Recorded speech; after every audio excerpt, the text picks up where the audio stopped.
The king's family has to be united, centered on the king. And this is what the kingdom of heaven is, namely, the place where you go after having lived within the realm of the royal family. After you have lived there, you simply move or transmigrate naturally to the kingdom of heaven. Great, thank you, Aja. Good morning, everyone. This is picking up my voice okay, is it? Yes. Yeah?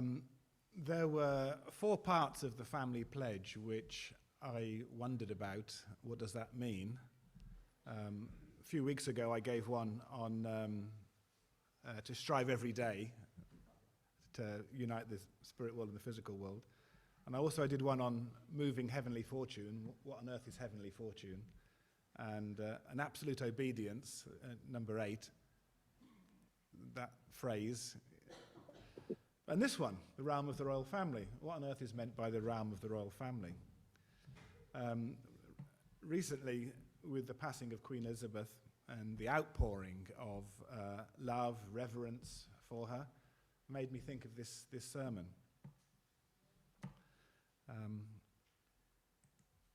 Here's another reading, similar to the one before.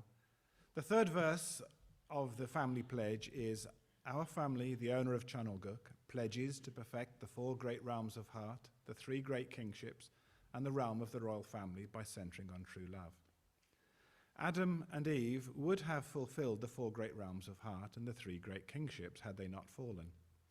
If not for the fall, they would have fulfilled these and become God's royal family. This part of the family pledge refers to restoring the fallen people and making them into the royal family. Families who receive the marriage blessing need to fulfill this mission.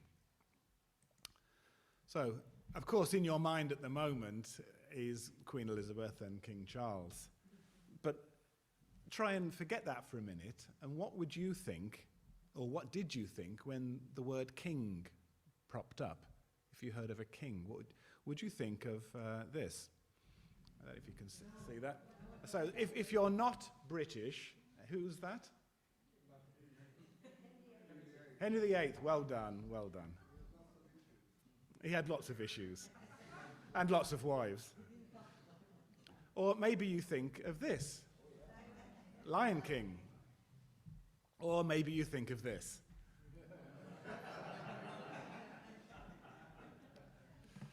So the first represents, kings, emperors, czars, chiefs, pharaohs, things like that. The second picture is obviously Disney, and it's the romantic fairy tale ideal of a king. William and Kate, Harry and Meghan, were looked on as like a fairy tale. And people would think, "Ooh, I wish I was a prince," or "I wish I was a princess marrying a prince," or that type of thing. And then, of course, there's the charismatic king. King of rock and roll, Elvis. King of pop was Michael Jackson. David Beckham has been described as footballing royalty. And actually, charisma can be very important for the first type of king. Some kings had stacks of charisma and some had none. So, what does a king have that you don't? Money?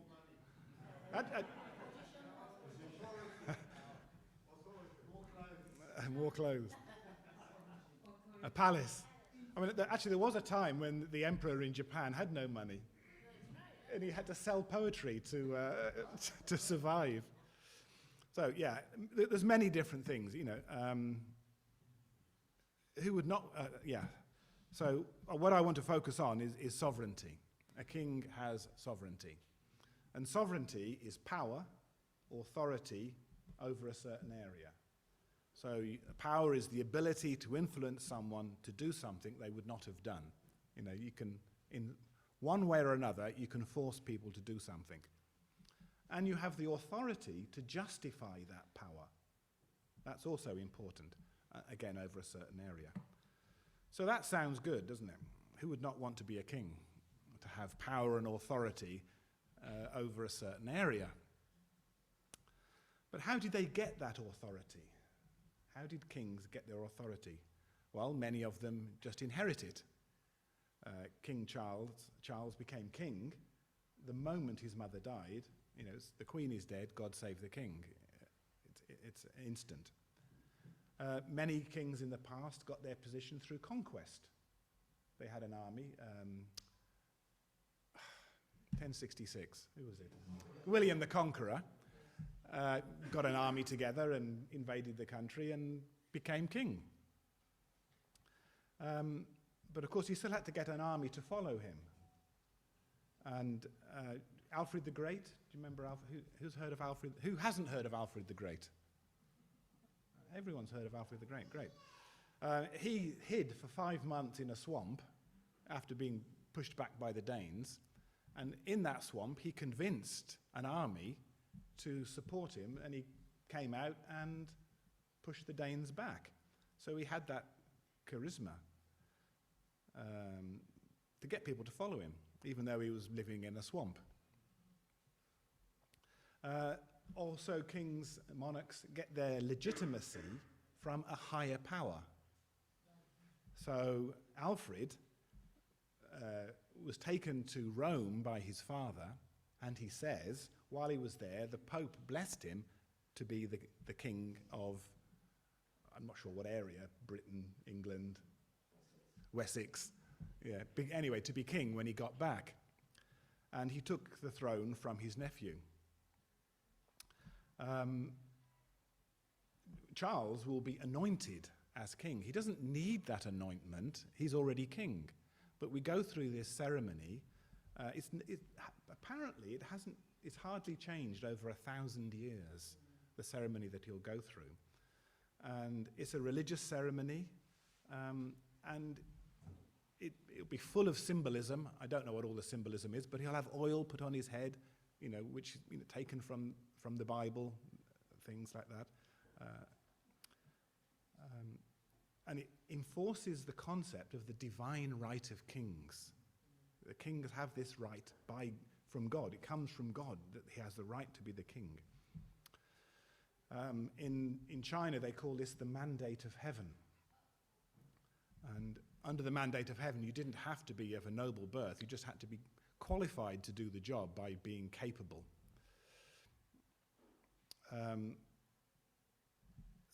Something the king has that you don't have is belief in that authority. They know, and this is a really important point to the sermon, this concept of belief in the authority. But actually, sovereignty, authority is actually really very complex. When you think about it, there's a balance of belief between the people, individuals, groups, the power that other people have, the sovereignty that other people have. It all requires cooperation on some level. You all know about King John. What happened to King John? He was forced by the barons to sign Magna Carta. So they forced him. He was the king, but they said, right, you're not going to be king unless you sign this and give us, and give up some of your power, some of your authority. He signed it and then broke the promise. But anyway, they did force him into it. And Magna Carta apparently is still significant in British law. But over the long run, we've got rid of most of our kings.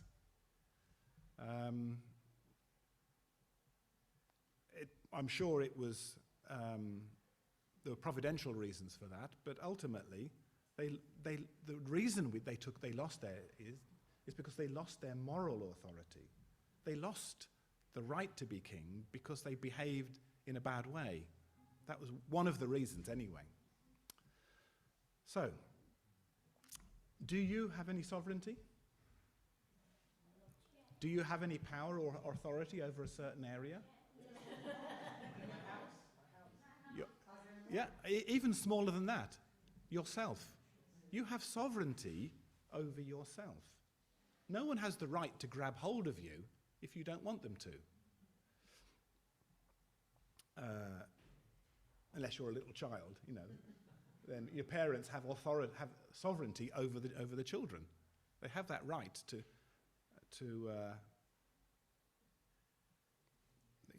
dominate the child, Shall I go into philosopher Thomas Hobbes? The philosopher Thomas Hobbes, born 1588, he said that it was rational to surrender some of your freedoms for the sake of protection. So he said that our natural state was nasty, brutish, and short. So therefore it was rational to give up power to an absolute authority, the king. But in so doing, by making it a rational choice rather than a divine right, he actually removed the divine right of kings. So he was basically the start of people realizing, oh, actually, we don't have to follow the king. If there's a way I can be protected without having an absolute authority, then actually, I don't need a king. So, but people aren't rational. Large groups of people aren't rational. They're emotional. Is there an original desire for a king? Is that an original built-in desire from God? Is it a natural desire that we want to have a king, a monarch, a ruler, to recognize God's anointed? Large numbers of people queuing for 12 hours or more to walk past the coffin of a queen would indicate that we do. People weren't forced to walk past the queen, but they wanted to. They felt she had done something for them, and she deserved it, So let's look at this divine right of kings. Where does it come from? 1 Samuel 15:1. Then Samuel said to the Lord sent me to anoint you as king over his people and over Israel. Romans 13:1. Let everyone be subject to the governing authority, for there is no authority except that which God has established. The authorities that exist have been established by God. Do you believe that? Romans 13:4. For the one in authority is God's servant for your good. But if you do wrong, be afraid, for rulers do not bear the sword for no reason. And he said that at the time when you could be crucified for having an opinion that Rome shouldn't be ruler. Of course, some kings were good, some kings were bad, but we still have this feeling that God is anointing Charles. When Elizabeth was anointed, they turned the camera away, even though it was the first televised coronation, but as she was being anointed, the cameras were turned away. So that was a private moment between her and God, the anointing. And I once read, legally, Charles is king, but this mystical symbolism helped people to believe it's God's will that he becomes king. And this is why I read one time that this is why the Queen never abdicated. And it was such a shock that her uncle abdicated. That she couldn't abdicate because only God can take her out of that position. She wanted to maintain that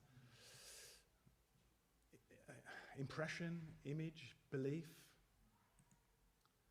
So, in the world, there's 151 countries that are not monarchies, 44 that are monarchies. So that's 23% of all countries in the world are monarchies. 2% of those are absolute monarchies. And 15 of those 44 are the same monarch, which is King Charles. Yeah. But anyway, one way or other, we got rid of our absolute monarchs. There aren't many absolute monarchs out there. But in many places, in many circumstances, we got rid of an absolute monarch and ended up with a dictator. The dictator's argument was, I'm getting rid of an absolute monarch. In North Korea, we have a very unique situation of a three-generational dynasty of dictators. That's really unusual. Anyway, on the whole, we've lost our belief that the monarch has some divine right to rule us. They don't have a divine right to rule us. They lost their moral authority and legitimacy to rule. So I was kind of uncomfortable with Father using this royal family concept. And I was thinking, well, you know, Father, I know you're the Messiah, but isn't it a bit of a PR blunder to talk about the Messiah, this royal family? But for some reason, it's so important, it's in the family pledge. This concept is so important. But yeah, anyway, that's what made me uncomfortable. This kings, in the history of kings and monarchy, is they lost this moral authority to be king. So there's actually, there's three kinds of authority that there is. There's the traditional authority, which derives from long-established customs, and then parental authority, that type of thing. Then you've got rational legal authority, which is the rational approach. This we got rid of monarchs, but we can organize ourselves. And then there's the charismatic. I've got Kennedy up there. Kennedy was considered to be the first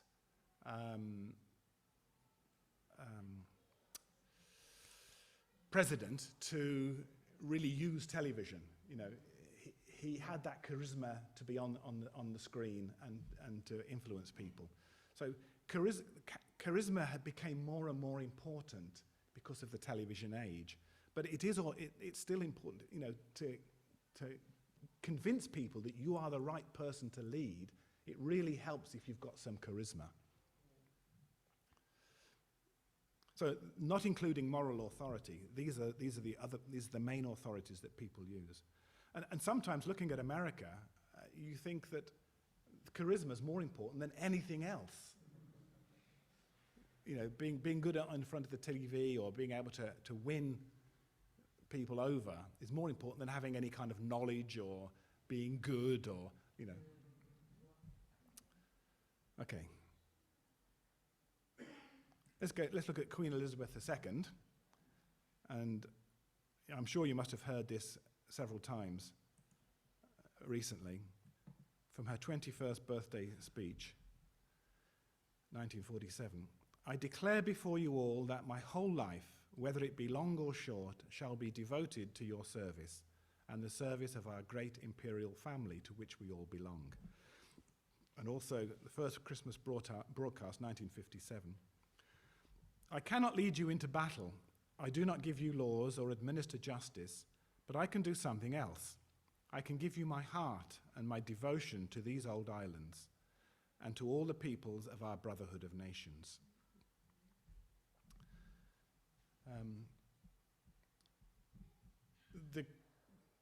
Queen Elizabeth was in an incredibly privileged position. We introduced death duty in this country, and one of the main reasons for death duties was to strip out the old wealth of the lords and whoever had built up wealth over history. But the Queen, the monarch, doesn't pay death duties to keep that money safe. That's a very, very privileged position. But despite that privileged position, I find these words inspiring and believable. And she lived her life, with grace, service to her country, right up to the very last moment. And not just the country, but also the Commonwealth. All the Commonwealth presidents and prime ministers had access to the Queen. Although she had to stay neutral, they valued that connection. And to some degree, as Ajay mentioned last week, there is much that the British colonialism has got to should apologize for. But somehow she's won back some of that moral high ground. She won back the moral high ground to some degree. And we want our monarchs to have that moral high ground. We want our leaders to display that sacrificial love for their country. So that's a long preamble leading up to, why does Father talk about royal families? I never thought of God as king when I joined. I really liked how divine principle was taught to me, was that God was a close, personal, skin-touch parent. I didn't think of him as Lord. We don't pray Lord. We pray Father, or now Heavenly Parent. But when I think about it, of course I can agree, yes, God is the king of the spiritual kingdom of heaven. The clue is in the name, Kingdom of Heaven. And that therefore Adam and Eve would be his prince and princess. The Father said, and this is a quote, they are God's royal descendants. This is the reason they should obey all the laws of the royal court in the spiritual kingdom, and then substantiate or manifest all those elements of that way or law to become an ideal model. As they grew up, they were to become king and queen, and eventually they'd become grandparents and God's ambassadors. And Father said, grandparents are ambassadors with full authority. And in other speeches, he talked about ambassador plenipotentiary. Do you remember that one? We all had to go and look that word up.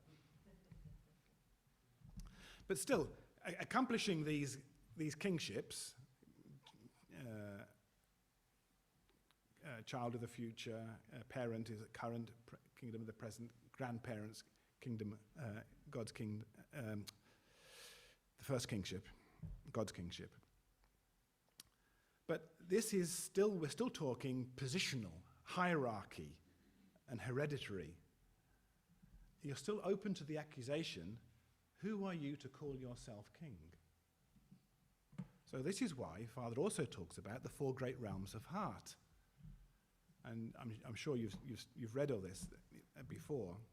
The child's love starts off, and it goes beyond, a true child's love goes beyond the natural love of parents, of child for the parents. But beyond that, children should be taught filial piety, reverence for their parents, reverence for God. These things need to be taught by example, but also in words as well. And then they should, as the child grows, the child should be guided, not through fear or coercion or a desire for reward, but just by the love in the family. And they don't want to hurt their parents because they don't want to disobey because they don't want to hurt their parents. But parents, as I said before, parents have sovereignty over the child. The child, doesn't have the right to do it, whatever. But that's a changing dynamic. That's a constantly evolving dynamic. The child has to learn their own sovereignty over themselves. You have to be careful how you wield that power and authority.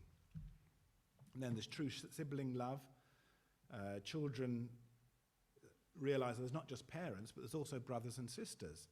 And they have their individual sovereignty as well. And they learn to express, they learn to share, they learn to grow. It's a challenge as we have these different experiences, but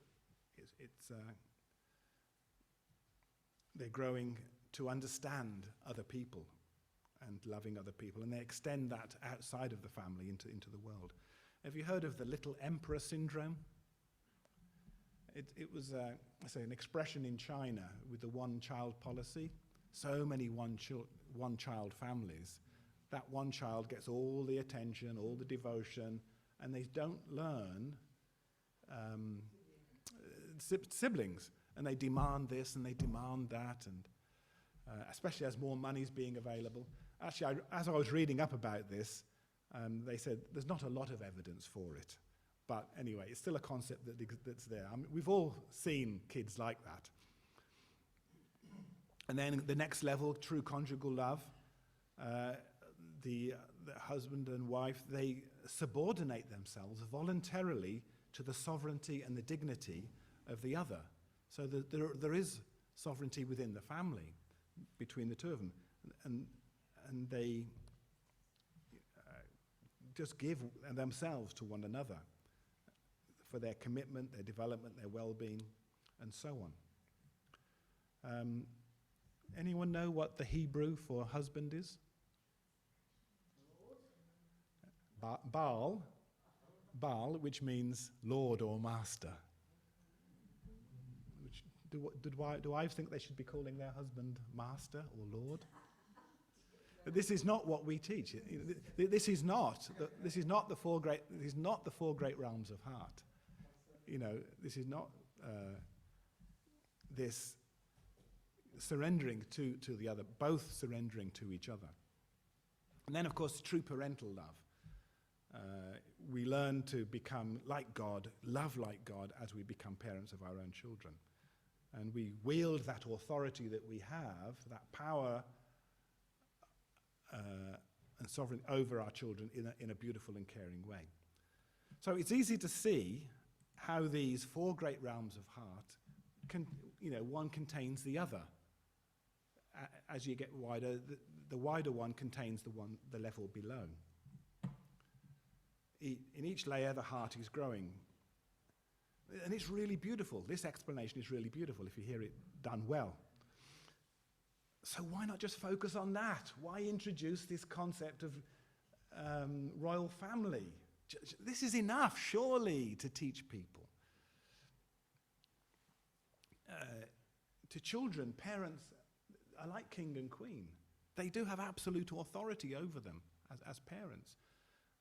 But true parental love. Father talks about this because the three kingships, because we should become king and queen of love. Who here has become a king or queen of love? No? You've left it a bit late. What hope is there for us if we haven't achieved true kingship or true queenship? Is that right? We want our leaders to have this incredible quality of heart, but we want to be in the royal family without actually being qualified. Is there any hope for us? Well, there is hope, yes. So, the hope is in two parts. First is that true parents did fulfill the three great kingships and the four great realms of heart. They completed it, they fulfilled it. Both the external position and the internal qualification, they completed it. I can't prove that to you. All I can say is look at their life and their actions, their words, their teachings. But that's the first hope. The hope is that someone accomplished it and established that position of the royal family. Let's take a look at this reading. Originally, the realm of the royal family was not supposed to exist, but it exists now to make the sons and daughters of the fallen world into younger brothers and sisters. Without standing as part of the realm of the royal family, Cain in the satanic world cannot enter the kingdom of heaven.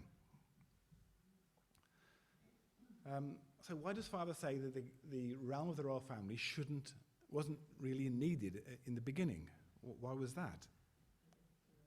If you talk about a royal family, you're talking about some people are in that royal family and some people aren't in that royal family. There's inside and outside. If the fall hadn't taken place, everyone would have been inside the realm of the royal family and the concept wasn't required. You only need to say royal family when you have non-royal families. When everyone's royal family, it's just family. You don't need an extra statement. And in this same quote, Father goes on to say, also, Cain should not think that he is losing the position of the right of the eldest son, mean that he is banished. Even though he destroyed God's ideal from the position of the eldest son while standing in the realm of the love of heaven, that is the second son's realm. So what he's saying there is, even though you feel guilty about destroying God's ideal, you shouldn't feel cast out. You shouldn't feel chucked out. You've lost your position as eldest son, but don't feel you're out on the scrap heap. The royal family want you back into the royal family, but under certain conditions. What then is the royal family? Although all human beings have arrived in this world in the position of the elder children on the satanic side, They can all be recognized as part of the royal family, that is, the younger siblings, if and when they acknowledge through their desire to accomplish and support the restoration of the right of the eldest son on heaven's side. Let's look at that more carefully. They can all be recognized as part of the royal family through their desire to accomplish and support the restoration of the right of the eldest son on heaven's side. So this is the second part of the hope. That the royal family exists, and we can be part of this royal family by acknowledging Father's work in restoring mankind. And what's the main activity that Father does to restore mankind? The blessing. So if you get blessed, and if you do it publicly, you're saying to the world, you're saying to the spirit world, to your family, this is the royal family. This is the Messiah. I'm joining. This is the work. This is what God's work is doing. This is the Messiah's work. So, the realm of the royal family is the hope for fallen mankind. You join the royal family in name when you get blessed. It's the place where I learn my identity. When the Queen's uncle, the Queen Elizabeth didn't expect to become queen. Her uncle was king. He abdicated, and her father took over when she was still quite young. Immediately, the education started for her to what does it mean to be queen. Her education started. She didn't expect to become queen as soon as she did, but as soon as she became queen, she was ready. She had been educated and raised up as to who she was. She believed in who she was, and she manifested that throughout her life. So it's our job. It's the place where I learn my identity, and we learn the rules and the traditions of the royal court. So we learn what does it mean to be part of the royal family, to respect elders, filial piety, different ceremonies. These are all important. Holy days. These are all part of the rules and traditions of the royal court. So there's a tendency for some people in our church to start chucking out some of the old traditions. They're old stuffy traditions. But the Queen, they do change over time. The Queen did change things. True parents have changed things over time. But don't be too ready to chuck out these traditions. They are important. We're not just talking about the heart. We're not just talking about the four great realms of heart. The four great realms. We're not just talking about that. From Father's point of view, these traditions, these rules and traditions are important in educating us in who we are. And by the way, that's me and Chizuko standing somewhere there. You can just about make us out.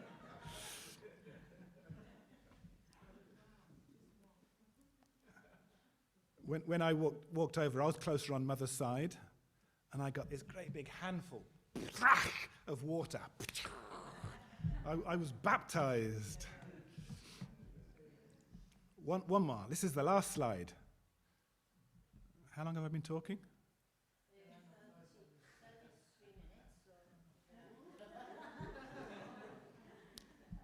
I left this switched on, and it says an hour and 21 minutes. I thought, what? Okay, last slide. The realm of the royal family expresses the intention to save all people of the satanic world who, in the position of the eldest son, have been striving to destroy God. After restoring the right of the eldest son, we should love those people like our own younger brothers and enter the kingdom of heaven, taking them along with us. We cannot go alone. Thank you very much.